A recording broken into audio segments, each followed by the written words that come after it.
नमस्कार दोस्तों, नमः शिवाय। जीवन ज्योति चैनल में आप सभी का हार्दिक स्वागत है। दोस्तों, आज की वीडियो में आप प्रदोष व्रत के विषय में जानेंगे। भगवान भोलेनाथ जी को प्रसन्न करने के लिए सबसे उत्तम व्रत प्रदोष व्रत को माना जाता है। इस वर्ष चैत्र माह के शुक्ल पक्ष का प्रदोष व्रत सोमवार को पड़ रहा है, जो कि बहुत ही उत्तम है। सोमवार का दिन भगवान भोलेनाथ जी का प्रिय दिन है और प्रदोष व्रत उनका प्रिय व्रत भी है, जिससे कि हमें उत्तम फल की प्राप्ति होती है। इसे सोम प्रदोष कहा जाता है। बहुत से भक्त लोग केवल कृष्ण पक्ष का प्रदोष व्रत धारण करते हैं और बहुत से लोग दोनों ही व्रत अर्थात शुक्ल पक्ष और कृष्ण पक्ष दोनों ही पक्ष के व्रत को धारण करते हैं। दोस्तों, यदि मैं मनोकामना पूर्ति की बात करूं तो प्रदोष व्रत सबसे उत्तम व्रत माना गया है आपकी किसी भी मनोकामना पूर्ति के लिए। यदि आप पूरे भक्ति भाव से प्रदोष व्रत रखते हैं और अपनी कोई भी मनोकामना भगवान भोलेनाथ जी के समक्ष कहते हैं तो इससे आपकी समस्त मनोकामनाएं पूर्ण होती हैं। जिनकी कुंडली में चंद्रमा कमजोर स्थिति में है वे लोग प्रदोष व्रत अवश्य ही करें। किसी भी माह की कृष्ण पक्ष में जब सोमवार को प्रदोष व्रत पड़े तो आप लोग उसी दिन प्रदोष व्रत की शुरुआत कीजिए और प्रत्येक माह की कृष्ण पक्ष और शुक्ल पक्ष के प्रदोष व्रत को धारण कीजिए। आपकी समस्त मनोकामनाएं इससे पूर्ण होंगी। इस बार चैत्र माह में शुक्ल पक्ष में शिव जी के प्रिय दिन और प्रिय तिथि एक ही साथ पड़ने के कारण यह अद्भुत संयोग बन रहा है।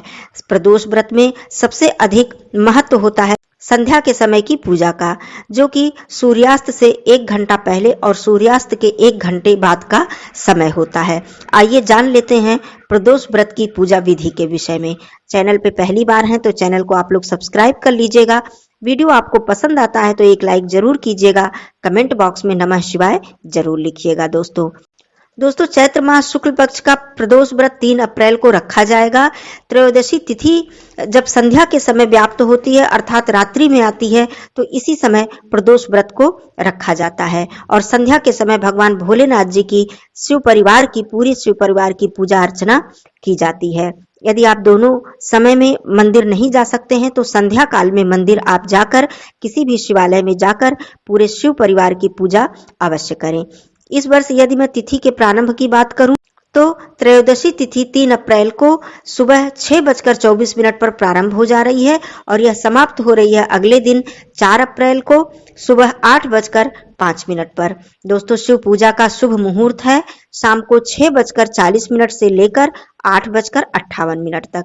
इस समय के बीच आप लोग शिव जी की पूजा अर्चना अवश्य कर लें।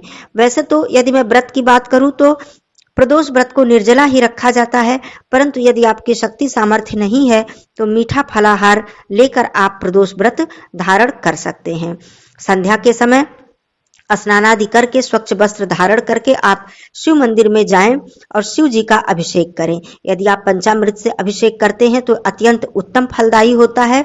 यदि आप पंचामृत से अभिषेक नहीं कर सकते हैं तो गंगा जल से शिव जी का अभिषेक अवश्य करें। सफेद चंदन अर्पित करें, सफेद पुष्प अर्पित करें, बिल्व पत्र अर्पित करें और शमी पत्र अर्पित करें।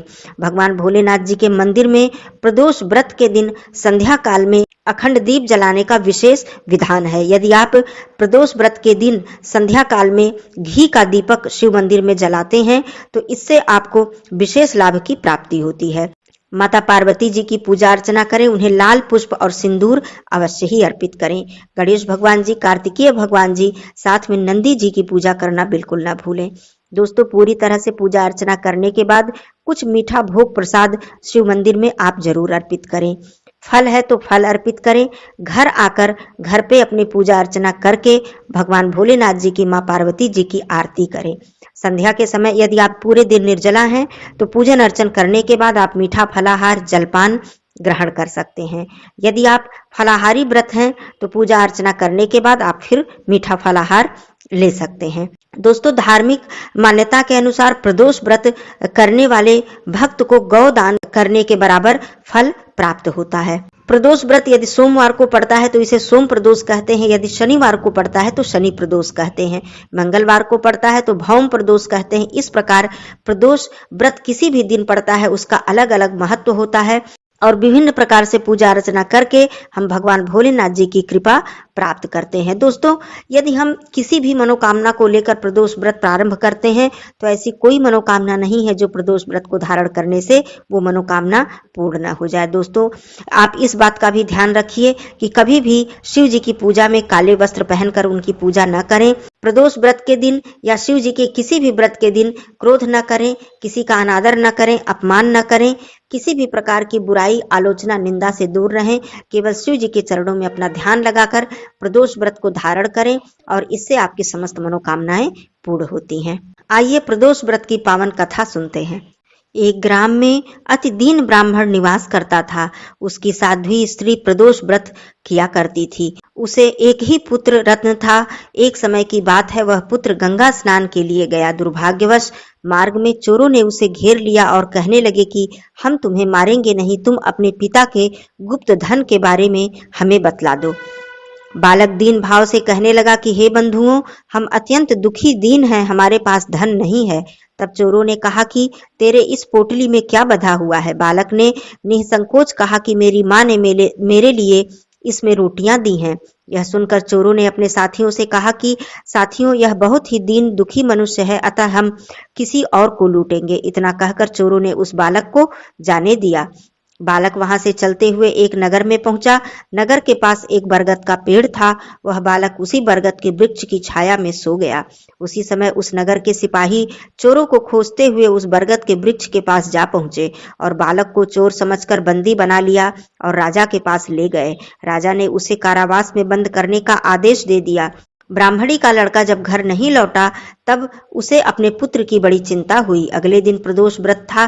ब्राह्मणी ने प्रदोष व्रत किया और भगवान शिव जी से मन ही मन अपने पुत्र की कुशलता की प्रार्थना करने लगी। भगवान भोलेनाथ जी ने उस ब्राह्मणी की प्रार्थना स्वीकार की और उसी रात को भगवान शिव जी ने उस राजा को स्वप्न में आदेश दिया कि वह बालक चोर नहीं है, अतः उसे प्रातःकाल छोड़ दो, अन्यथा तुम्हारा सारा राज्य और वैभव नष्ट हो जाएगा।